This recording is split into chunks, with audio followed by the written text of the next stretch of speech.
estamos distantes de ese punto de convergencia en que los médicos puedan lograr un incremento salarial con dos componentes, uno en el salario básico y otro complementario a través de incentivos.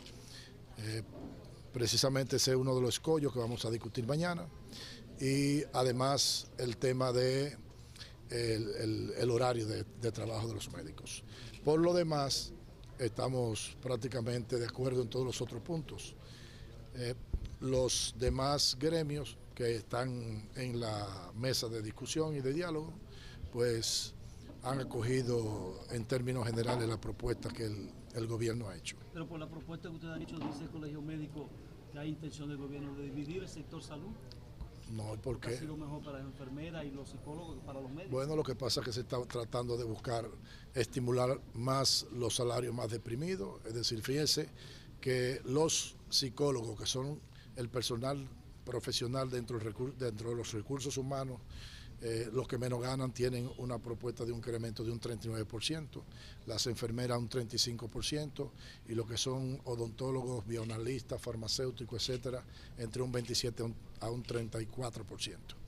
Además de incentivos que, como lo hemos dicho, están sujetos a cumplimiento de una serie a una serie de condicionalidades que tienen que ver con la mejoría de la calidad de la atención. Eso, por ejemplo, un 10% por la recertificación de los médicos. Esto implica que se le va a dar un incentivo porque el médico se mantenga actualizando su conocimiento, que debe ser, digamos, una condición de todo profesional.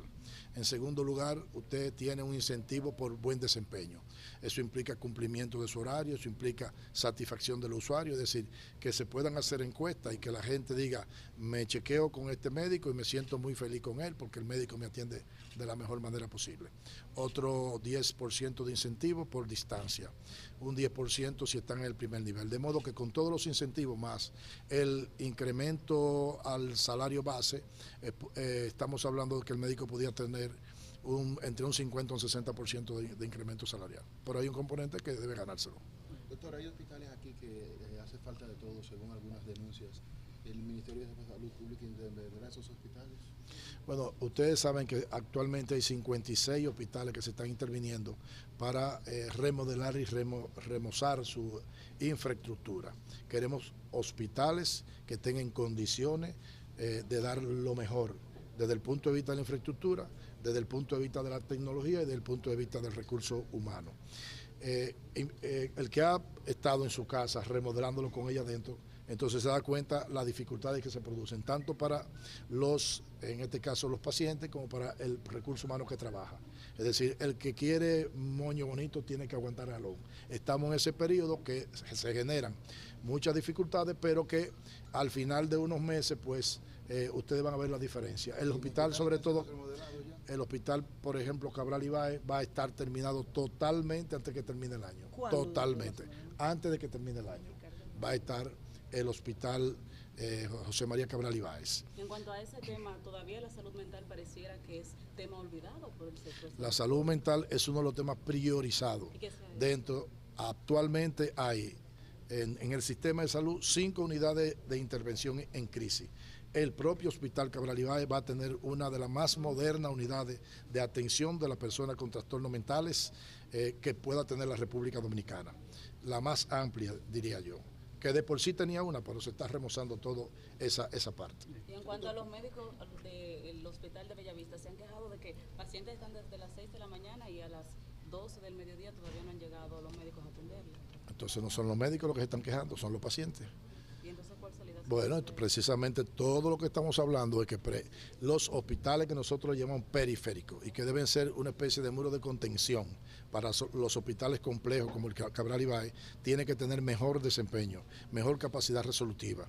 Esos hospitales, la más de las veces, son hospitales de 2 horas, de 8 a 10 de la mañana, y traen muchos problemas porque esos pacientes, sobre todo los que llegan tarde, no tienen médicos que lo vean, los pacientes que no alcanzan ticket no tienen médicos que lo vean y al final terminan en la emergencia. Por eso hoy en día en la mayoría de los hospitales más del 80% de lo que se ve por emergencia son pacientes de consulta. Entonces hemos hablado y es lo que vamos a discutir aquí con todos los directores de hospitales sobre cómo reorganizar los servicios de modo que los hospitales puedan contar con un sistema de consulta que prácticamente sea entre 10 a 12 horas, de 8 a 8 de la noche. En el hospital de Santa Cruz, la Marta de Santa Cruz, están reclamando después de ser inaugurado que se abastezca de toda la logística y que se le pague. ¿Y los equipos? Yo vengo precisamente de allá, es decir, ese hospital ocurrió un problema con 9 personas que trabajan allá. ¿Qué ocurre? Que de esas 9 personas son contratadas y producto de que hay un proceso burocrático que tiene que ver con que la Contraloría, digamos, acepte y certifique, registre más bien esos contratos, ha habido una dilación. En el día de mañana se le va a pagar a esas 9 personas. Por otro lado, es un hospital nuevo. Implica que todos los equipos, que incluso salió como que lo habían trasladado, están allá y además nosotros hoy en día le llevamos todo el equipo que necesita el laboratorio. Eso implica que hay que instalar los equipos, que hay que calibrar los equipos y que además de eso deben tener los insumos para que trabajen. De modo que nosotros esperamos que más tardar en 15 días ese hospital